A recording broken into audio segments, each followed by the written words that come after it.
Welcome. This is Dr. John DeMartini. This is one of the most amazing and inspiring shows that you can listen into. If you want to be on the edge of your seats, if you want to open up your heart, if you want to expand your mind, and you want to meet incredible people, stay tuned because you're just about to experience a transformative radio show that will change your life. And you're listening to the Dr. Pat Show that's coming up right next.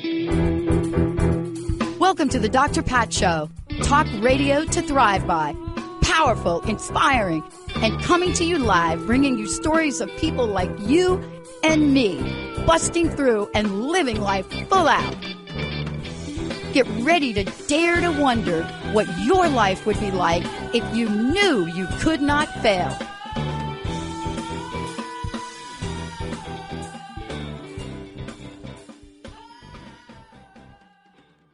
Hey everybody, welcome. We've got a great lineup for you on Transformation Talk Radio today, the Dr. Pat Show. I am going to kick it off in a minute with a very special guest and author, Ann J. Clark is joining me here today, Dr. Ann J. Clark, the author of Healing from Great Loss. I'm going to hold that up, but I know Jacob has got a lot of things going on to show all of you. Very important message, so much for our times, but so much in here to help us understand that the process that we experience, whether it's loss or associated loss, as Anne calls it in the book, these are the defining moments in our lives. These are the things that affect us. And then there is also the physical aftermath. There's so much in this book that's so important to talk with you about. And then after this show, you got to listen to Christine Clark. You just have to listen to the show she's doing. Her episode title is called Contact. So Forging a Life comes after this. Just incredible. For those of you out there, I want to welcome you. And you've heard me talk a lot about loss, right? We even did a show, Mark and I did a show last week, an interview with the youngest member of parliament from the Ukraine. And so in those conversations, we talk about loss. We talk about, what are some of the losses that we experience in life, but what about the great losses? What was it in my dialogue with him where he reflected upon the fact, that what they're going through today is an aftermath of what they went through in 2014, which most of us kind of forgot. But when we think about this and we think about what Anne has done and the work that she has done as an academic researcher, as somebody that is directed the Center for Nursing Research. I love that this is what she and I have in common. We love this researching part, but researching without presenting the results is a little bit incomplete. And so today she's the author of numerous publications, previous books, co-authored, the little book of Life Between Lives, Wisdom of Soul, Winter 2020 Coalition. I mean, there's so much, but today's show is about great loss and how to heal from it. And thank you, Dr. Clark. Thank you for joining me here today. Welcome to the show. Thank you for inviting me. I loved the research part of my academic journey. I loved doing the studies, and like you, a lot of my classmates studied really cool, positive things. They really did. I studied loss and the consequences of psychological contract violation. And so when I was done, unlike you, I did not have the stamina to stay and continue, because what I found was explaining life at the levels that people were experiencing it, but I did not have the resilience at the time to continue. This subject has to be a passion and a purpose for you. It has to be, or you wouldn't have been able to write this book. Tell me about that. What stimulated my writing of this book was the loss of my daughter. I had lost my mother previously, and then my younger brother. I'd also experienced a divorce earlier in life, but nothing hit me like the loss of my daughter did. So the first thing I want to say is not all losses are alike. Every loss hurts, and we must heal from every loss. But some losses are what I term great losses. And what I mean by that is when we experience a great loss, we lose a loved one, a marriage, a relationship, a job, our health, any type of loss, but it takes along with it a piece of our core identity. Or it occurs at a time when we're living life just on the surface and don't really have anything to hold on to in the storm of loss. Yeah. It's fascinating that we're talking about this because there is a distinction. And I can only imagine what it's like to lose a child. I haven't had that experience myself. And there probably aren't any words that can explain it. Um, and it really does strike us at a deep, deep, deep, almost almost in a way that you can't describe it emotionally, right? Yes, yes, it really does. When we experience a great loss, we're completely thrown into chaos because either we have been turning our focus towards someone or something else outside of ourselves, or we've been living such a busy, distracted life that we never take time to examine what's going on inside of us. Or perhaps we found a nice, comfortable niche in life so that we only live on the surface and we never really struggle for any growth. Yeah. So when a loss like this hits us, it hits very hard because that was our anchor, that was our rock. And now suddenly it's gone. Let's talk about, if we could for a minute, and for those of you just tuning in, I want to make sure I'm honored to have Dr. Ann Clark joining me here today. Her book is Healing from Great Loss, a very, very important distinction. Feeling pain and grief to recover your authentic self. Because, look, Dr. Ann, look, I think about those close, great losses, in my life, right? And it's as if a part of me is gone, right? Yes, I don't know how else to explain it. And that part of me, somehow, we have to get back because I think the way you talk about it in the book is, you talk about what the great loss is, but then you talk about these defining moments. And let's just talk about those for a minute. yes, a defining moment is a point at which we make a decision. It's a fork in the road and it takes us in one direction or another. Now, there are some big defining moments. For example, when we decide who to marry or we decide what career to choose, those are very big defining moments. But the ones that occur after we've experienced a loss are smaller defining moments. It's when opportunities for growth come up, or perhaps a choice we make would leave us where we are without doing anything to really help ourselves heal. Mm-hmm. So we can't really prepare for a defining moment. Those defining moments come, we can prepare for them, excuse me for saying it that way. We can prepare for them, but we can't know when they're going to come. A defining moment comes without notice, whether we're ready for it or not. And the choices we make will have consequences.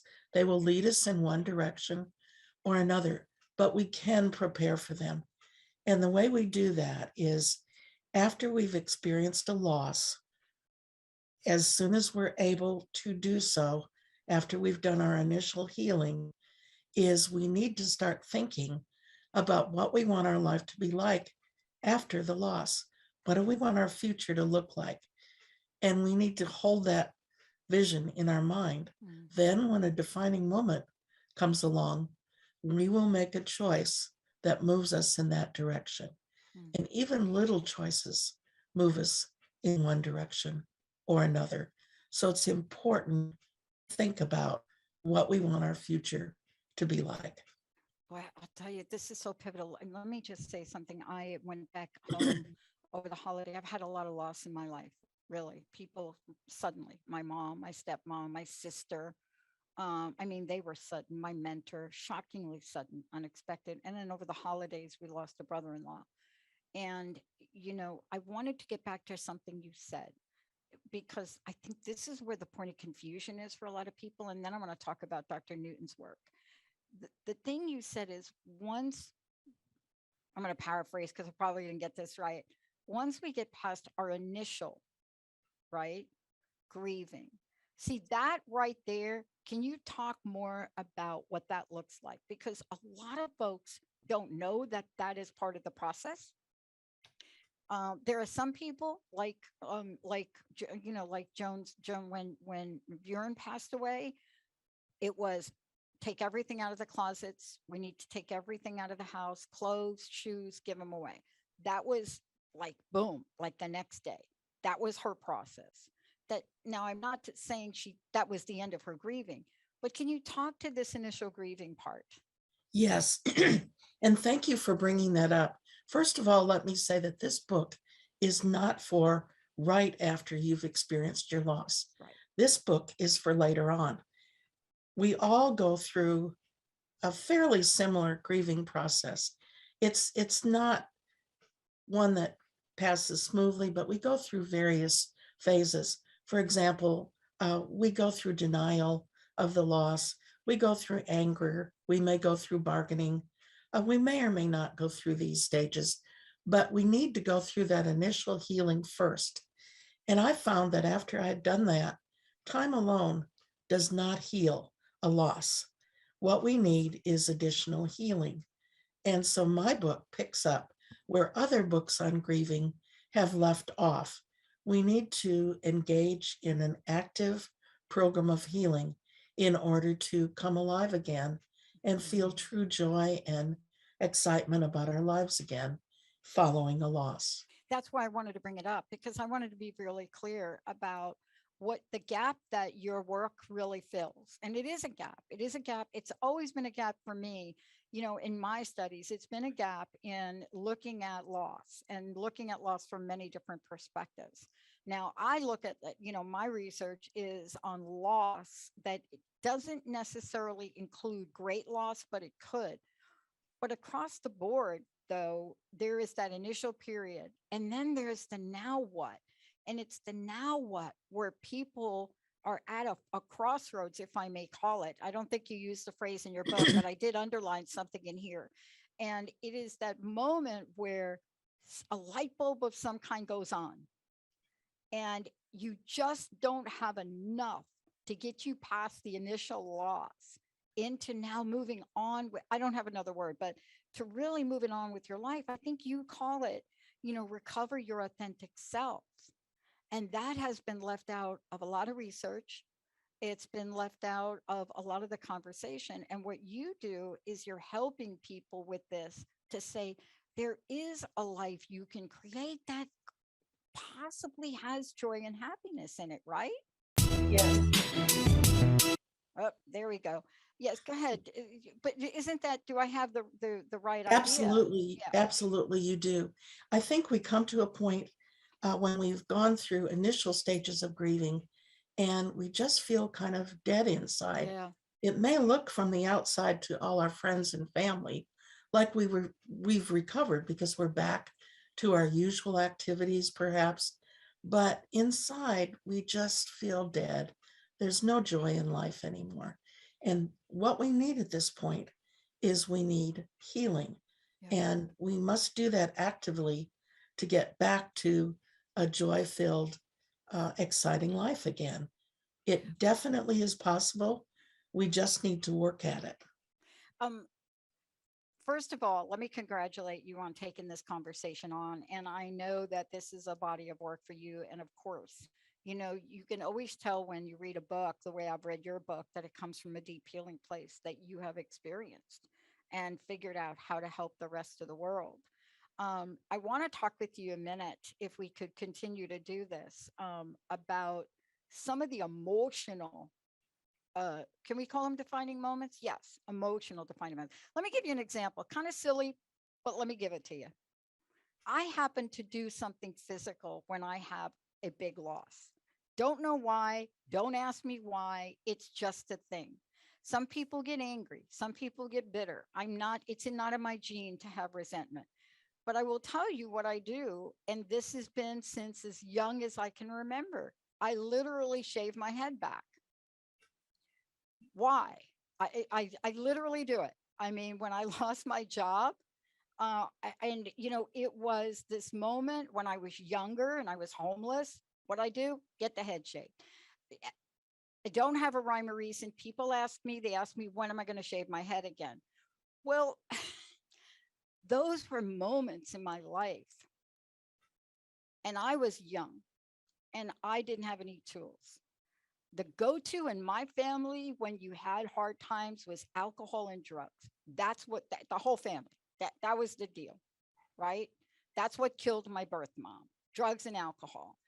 My sisters, that was our go-to. But I had this other thing I did to express myself. Do you find that we that go through loss like this, that we're longing for a way to express it that may not be as conventional as throwing a vase up against a wall, right? Yes, I think that's definitely true. There are feelings inside of us that are just crying out to be expressed, and we may do that in various ways.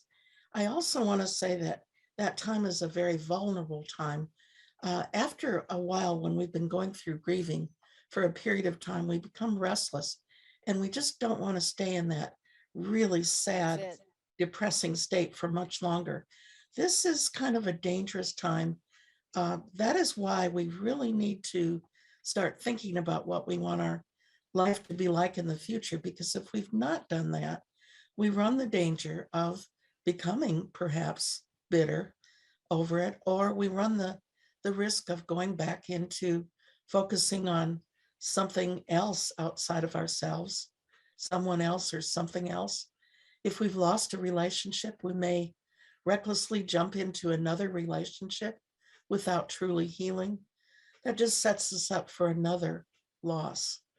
Or we may get over involved in something, another quest or another activity that takes us away, that numbs our feelings. We may spend too much time on the computer. We may play games on our phone. Oh, stop it. Did you just catch me before, like playing my solitaire game?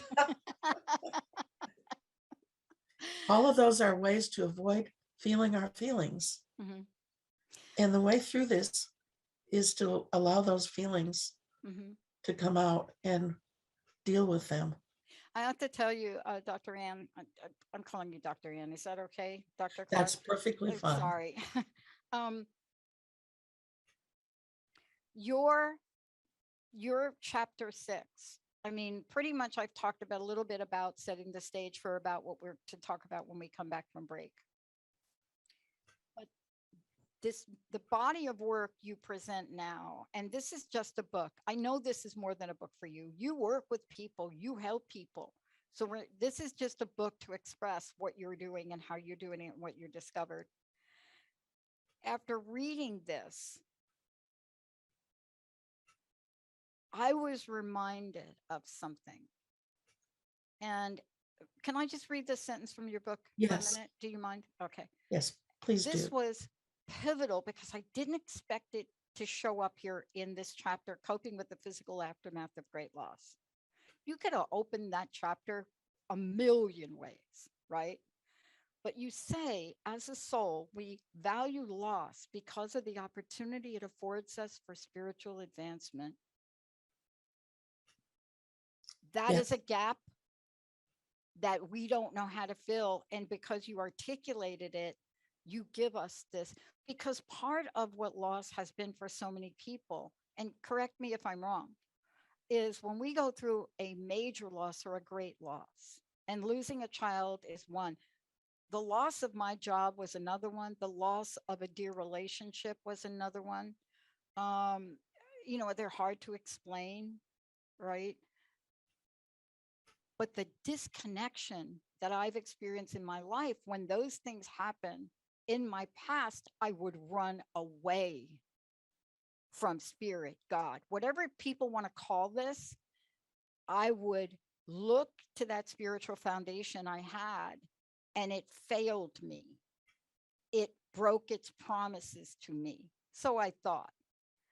But you're coming out of the gate, and this is such a rich part of your book, but you're coming out of the gate and you're reminding us that there is a solution that 99.9% of the people probably don't think about. I got to ask you, you could have started that chapter with any sentence, but you didn't.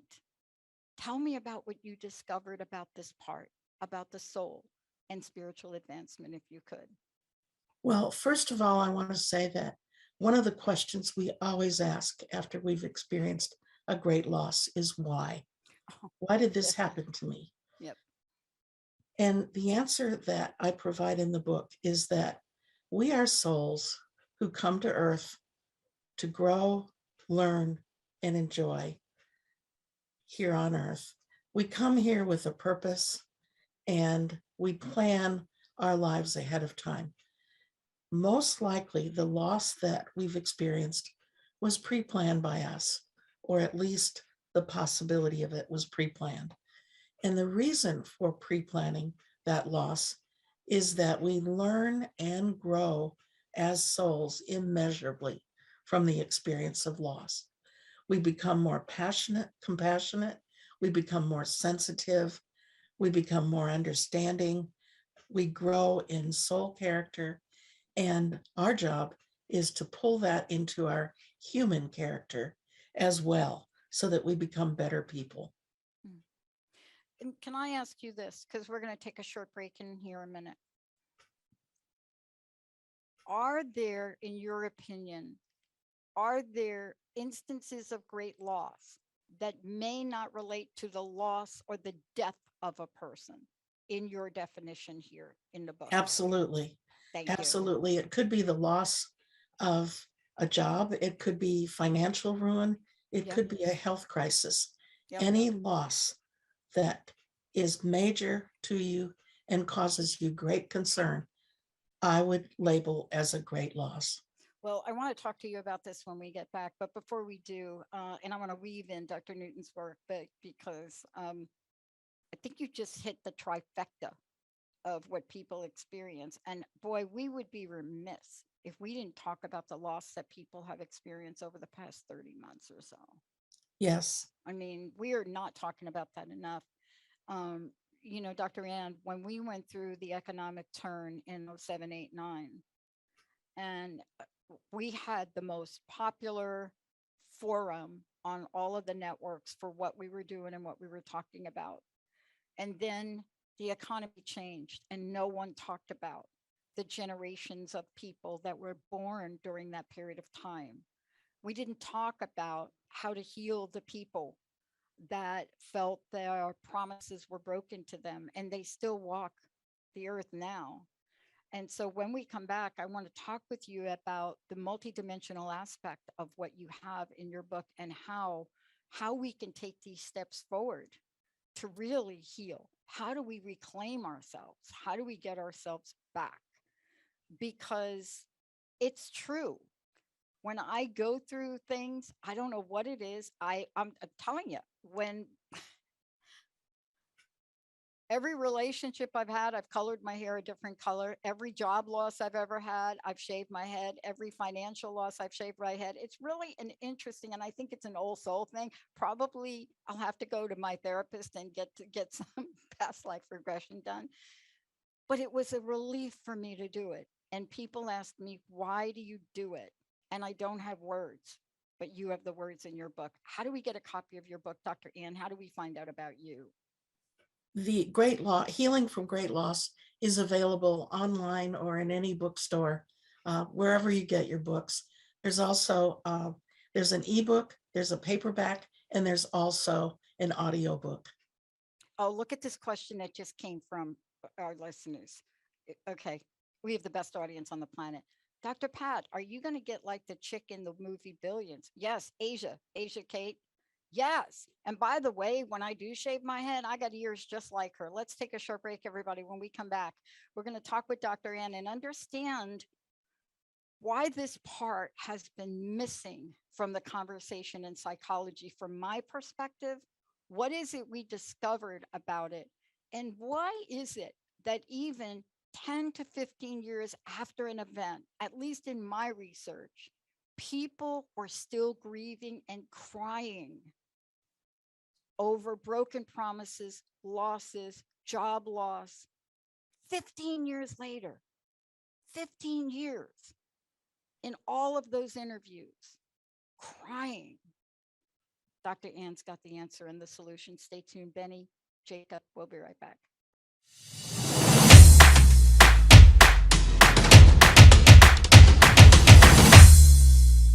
Hey, everybody, welcome back. Um, you know, I believe in the strength of my spiritual practice now.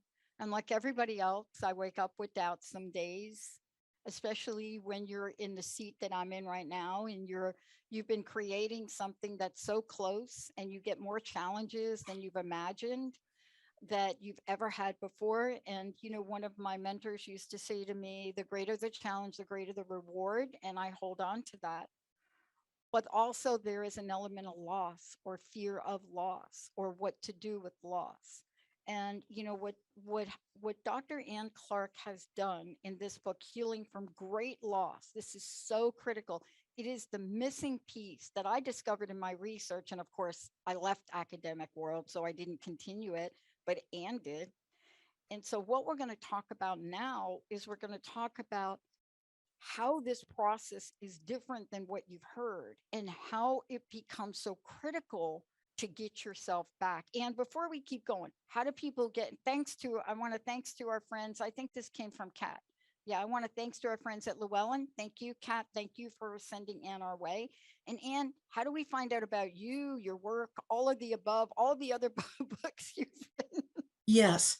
Well, my book is available at any place that sells books. It's just all over the place.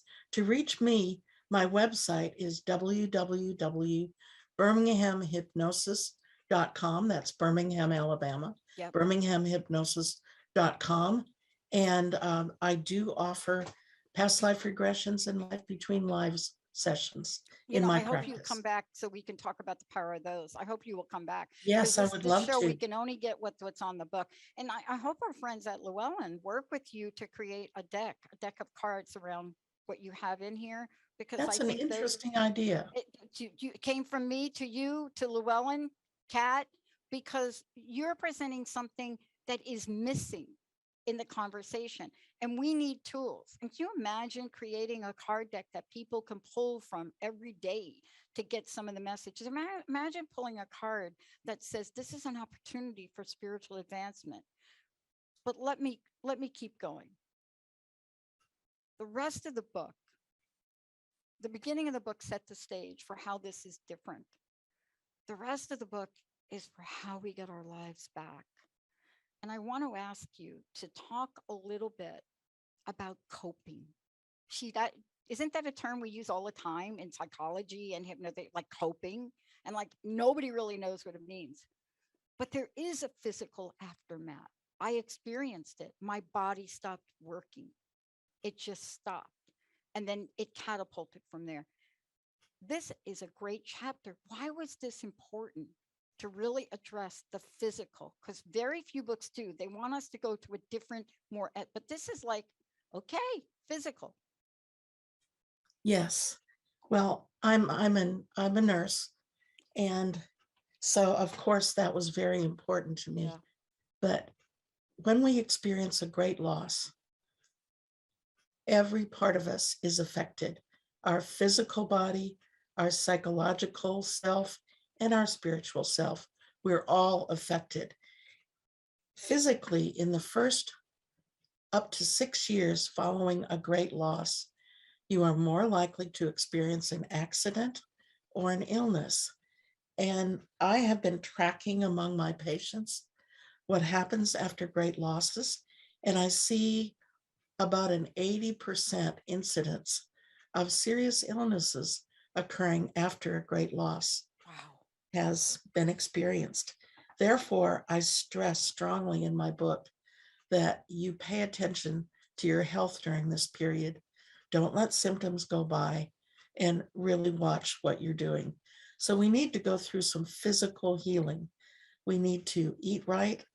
We need to get plenty of sleep and rest. We need to get back to exercising. And we need to give ourselves plenty of rest, plenty of time. But all of those things are probably going to be affected after we experience a great loss. And it may take us some time to get back to normal in all those areas and to really feel comfortable in our own skins. So we need to watch that very carefully.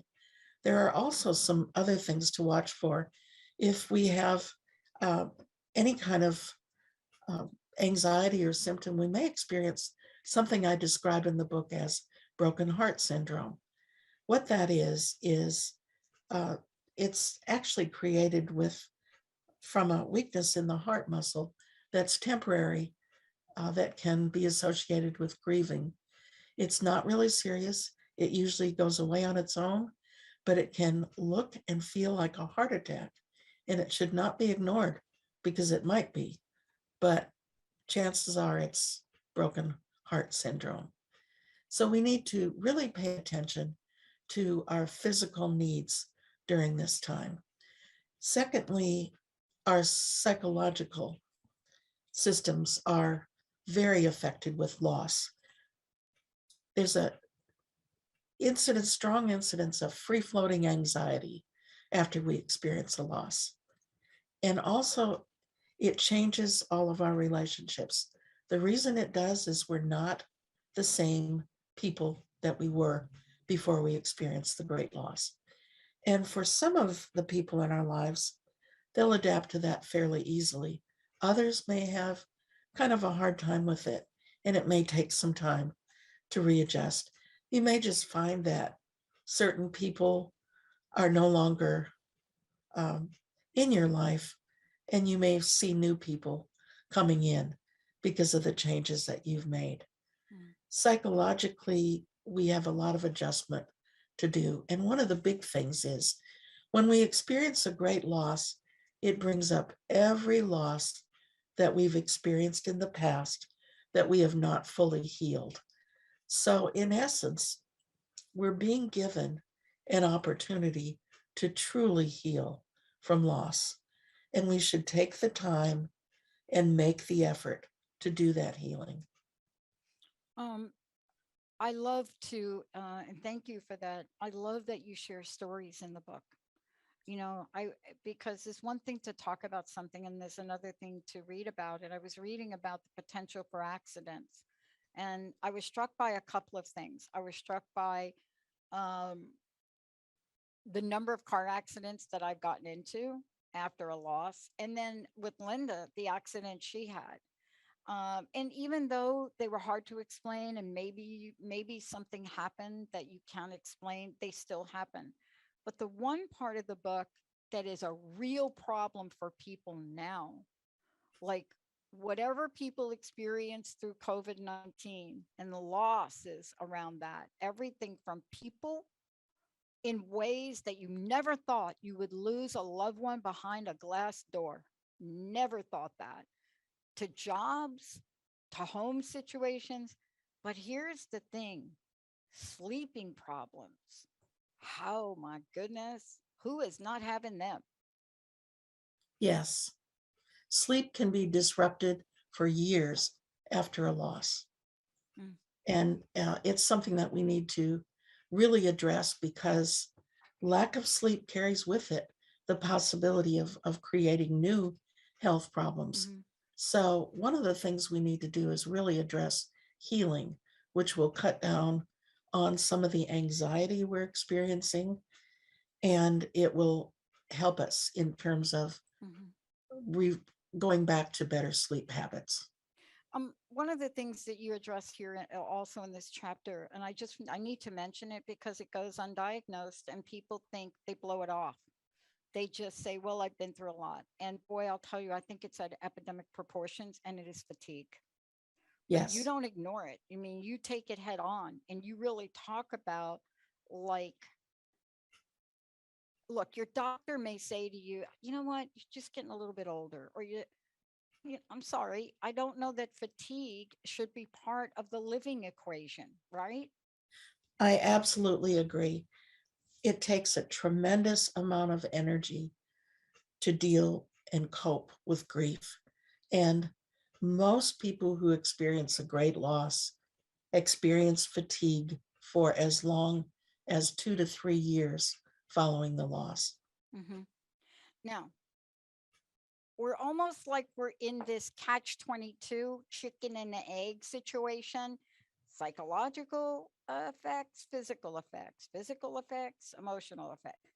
The point is that they all intertwined. And I want to talk a little bit now about what you talk about in your book about coping with the psychological aftermath, because clearly these are things that if people are aware of them, even if you don't show physical symptoms, there are other things. You talk about what we can do with anxiety. You talk about relaxation techniques and approaches.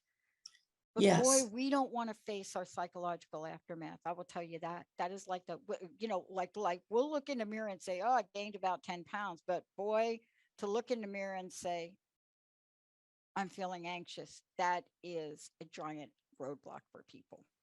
yes, yes. That is definitely true.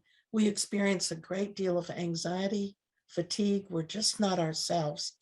And yes, relaxation is very important during this period. And one of the big things that we need to do that we probably don't want to do, but it's good for us, is we need to take some quiet alone time. We need to take quite a bit of it actually, because we need time to sort through all the many thoughts that are flowing through our minds and to cope with the feelings that are coming up for us. In my book, I suggest a number of techniques, but one of the things that I think is very helpful is to take quiet time, relax, write down your feelings. And I think that that can help to allay some of the Mhm. anxiety that you're feeling and help you reconnect with your inner guidance and find a pathway for the future. One of the things I jumped to, even in that conversation and what you suggest in the book, is I really jumped to something that I wanted to hear your perspective on it, because you wrote about it so well, and you wrote about it in a multidimensional way, and that is reformulating our identity. It is most people don't know that that is even an option for them, and boy, it is a missing link in so much. you know Linda would talk about, she would take a look at me on days, and the only word she could come up with was floundering. And I'm not a flounderer, but my identity took a hit, right? When Yes, you lose a job after 25 years, if you don't think your identity is going to take a hit, oh boy, right?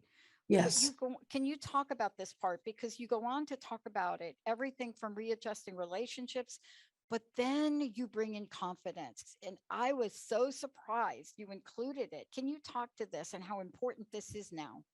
yes. I think what happens to us when we experience a great loss is we not only become anxious, fatigued, not feeling comfortable in our own skin, our relationships change. It seems that everything falls apart after we've experienced a great loss.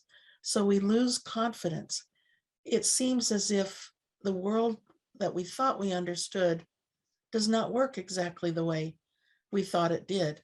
And we lose confidence in our judgment. We lose confidence in our ability to make ourselves happy.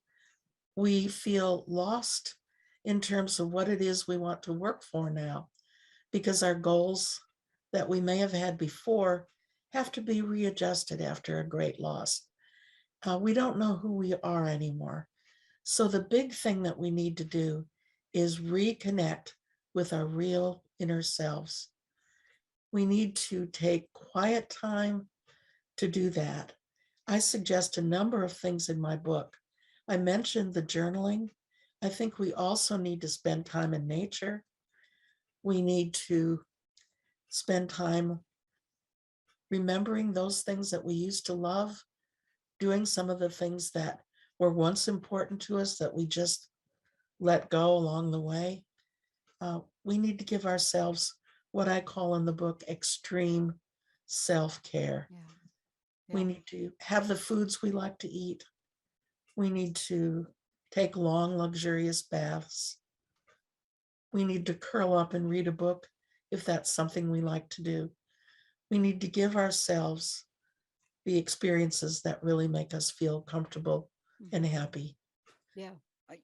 There are two things I want to really, talk about that you mentioned. One is you refer to it as maximum self care, but then before we bring this full circle to talk about healing wounds, you also say we have to reconnect with our higher selves, with the higher self and a higher self energy. Yes. And it sounds great, and it's really hard for people to do because after a loss, we do go back to the why me and why did you do that to me?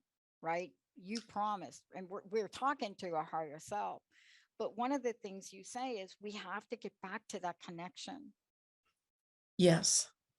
And some of us may never have had it. Yeah. Yeah. Yeah. I mean, that's true. I hadn't thought about that. You're absolutely right. We Yes, may I have think never that's had that. definitely true. Hmm. From Dr. Newton's work, we know that we're souls who come here to experience life by joining with the human body. So we become integrated, but we forget that we're a soul and we think that our existence here on earth is really all there is. Hmm. Meanwhile, we bring a lot of our soul energy with us, and it's that inner voice inside that's constantly speaking to us. But we get so busy and so distracted and so into what's going on the outside that we fail to listen to what's going on Hmm. the inside. So, quiet time is absolutely essential. Hmm. Taking time to be quiet and listen to what's being said on the inside. I recommend things like listening to music, meditating, spending just quiet time by yourself, doing things that you love quietly. Those are all times when your inner voice can break through. Mm. Yeah, I do a show. Unusual for me to do a show with another host, but got the idea about 2 years ago to do a show with Mark Anthony, and it's called The Psychic and the Doc. And Oh, yes. Mark is the afterlife guru, and so we do that show. So I was thrilled when I got towards the end of the book for your conversation in the book about establishing afterlife communication, because so often you hear people say, I don't know, I was just laying in bed and my dad just showed up. And rather than know what to do with that, they think they're losing their mind, but they may not. Talk about the importance of, and this was you purposefully included this in the latter part of the book. Tell me about your thinking Yes. on that and the significance of Well, it, the first please. thing I need to say is if we lost a loved one, they didn't die. They're still very much alive. They retain their personality in the afterlife, and they are wanting to connect with you and still be part of your life. First of all, they might show you signs that they're around. You might have felt them around. Some people actually see visions of them. That's more rare, but you may have things happen, such as finding feathers or coins, or you might feel their energy. But it's also possible to go further than that. You can actually regain communication with them. Probably one of the first things that happens is you might have a dream visitation. You may have a dream where they come through and it's so real. When you wake up, you almost thought it was real and you're surprised that it's not. It's that vivid. And it's something you may remember, not just for days, but weeks, months, even years. Also, it is possible there are now methods, many methods for reestablishing communication. Yeah. You can actually have conversations with your loved ones now. Yeah. You can do so telepathically, or there are now many electronic voice phenomena techniques for communicating with our lost loved ones. I touch on that briefly in the book and lead you to some resources if that's something you want to do. Mhm. Also, I want to say that during past life regressions and life between life sessions, I do many of these with people who've lost a loved one, and we almost always connect with that lost loved one during the sessions. Past life regression is so powerful. I began the process. It's on my list to continue this year.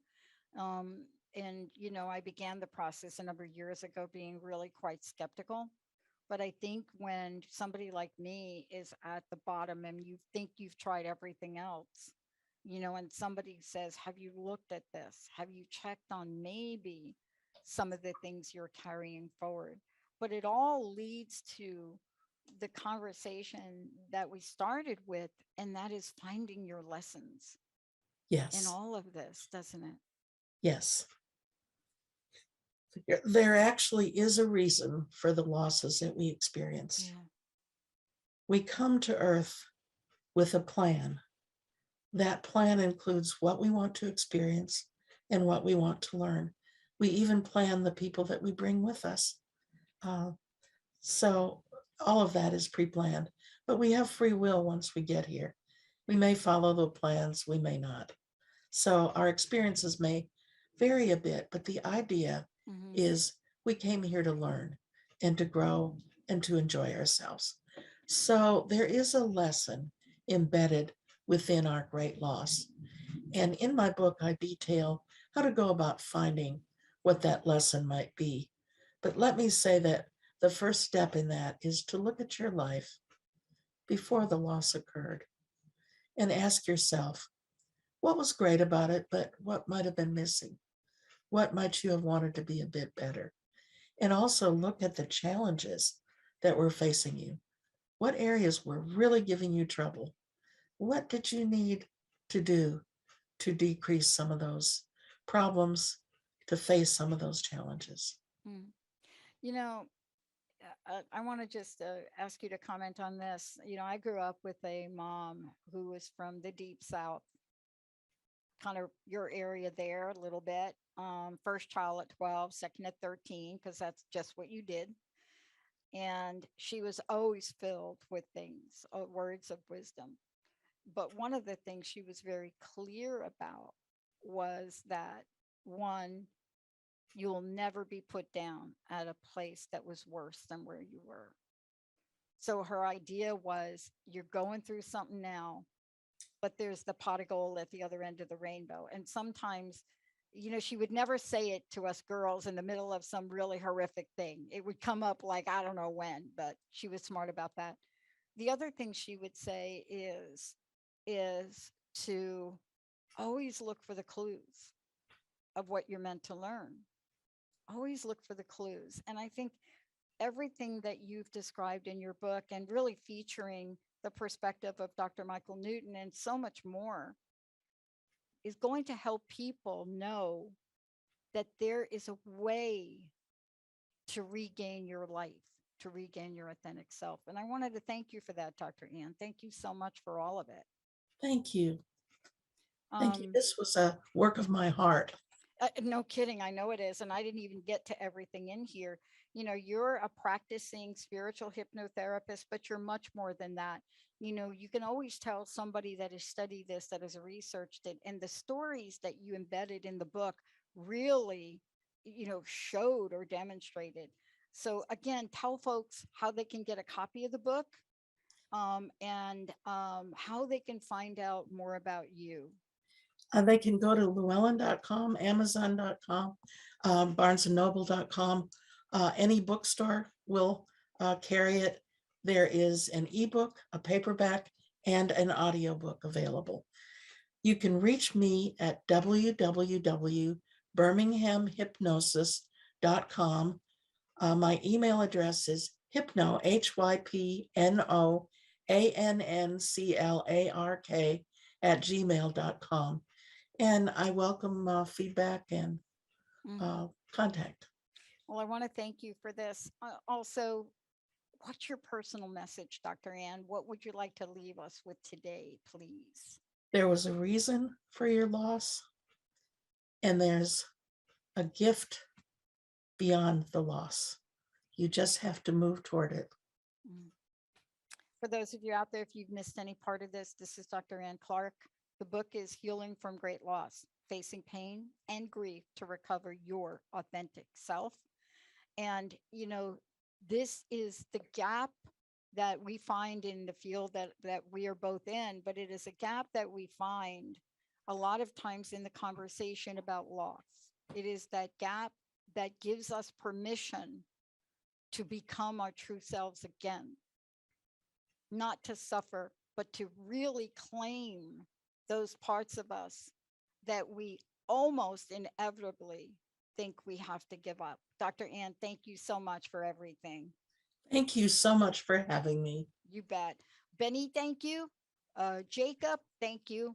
Olivia, thank you. And to all of you out there, I know this is on your mind. I know it is. There are no mistakes with what Linda schedules on the shows. I know this is on your mind. And the audio book as well is just cool. We like to do that in the car. But this, whatever you've gone through these past 24, 30 months, this will help you.